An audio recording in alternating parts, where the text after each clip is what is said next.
Hemos analizado ayer, para mí con una cierta pena, lo que la Suprema Corte de Justicia ha admitido en los protocolos sobre ideología de género. Y yo he querido traer para ustedes, eh, desde los mismos protocolos o desde la misma jurisprudencia, tres definiciones que solo quiero exponer, porque a veces no leemos estos protocolos y estas jurisprudencias, exponer simplemente lo que están diciendo los protocolos o exponer lo que simplemente está diciendo la jurisprudencia. Y ya nosotros como juristas o como abogados o como psicólogos o como sexólogos o como trabajadores sociales sabremos comprender o entender cuál es la tendencia de la Suprema Corte, por lo menos en estos años.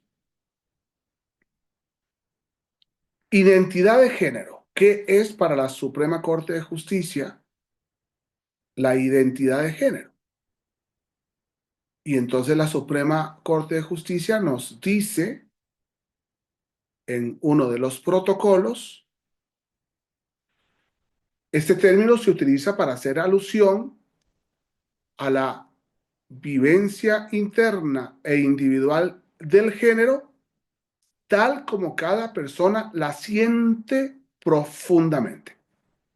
Y aquí está utilizando los principios de Yogyakarta.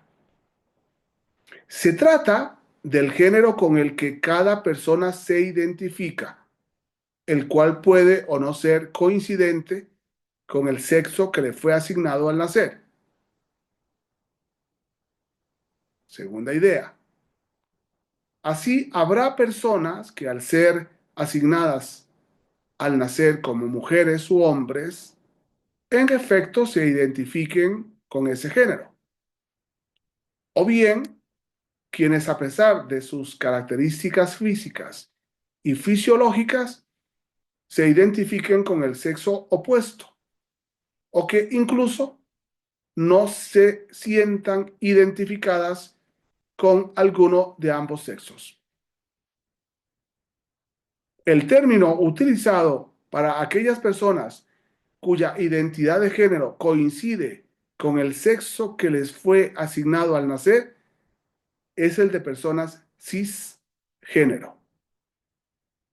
Y en ese caso se cita en el 2015 la Comisión Interamericana de Derechos Humanos.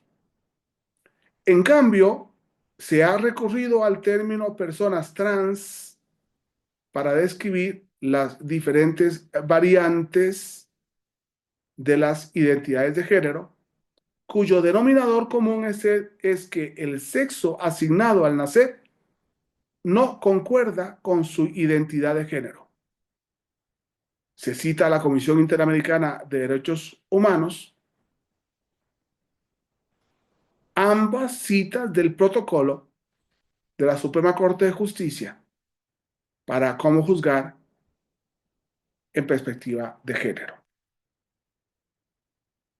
Identidad de género. Conceptos que vale la pena tenerlos, pero también conceptos que conviene eh, debatirlos, porque lógicamente estos protocolos de la Suprema Corte están siendo leídas por ministros, magistrados, jueces, juristas locales y federales. Y es muy importante saber si esto es cierto o no, si es un invento ideológico o es una realidad biológica o social o cultural.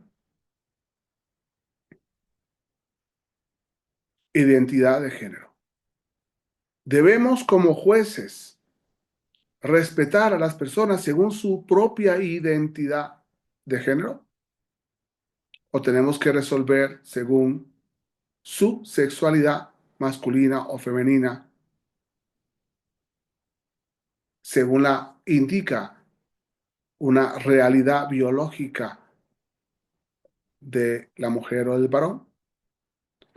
Un tema interesante, un tema interesante que conviene que nosotros conozcamos y debatamos. ¿Para qué? Porque tenemos que al final resolver con justicia conforme a las personas en su naturaleza humana. No podemos cambiar la naturaleza humana para resolver de forma distinta porque ahí estaríamos haciendo una discriminación. O, en definitiva, tendríamos que acudir a especialistas que nos den criterio cuando los abogados no tenemos criterio, porque no es la razón de nuestra profesión dar criterio sobre ese tema. Me parece que en los protocolos la Suprema Corte de Justicia está dando criterios que no son jurídicos, no son conforme a la ley y a la Constitución y pueden causar especial conflicto a la hora de aplicarlos o de interpretarlos. Muchas gracias.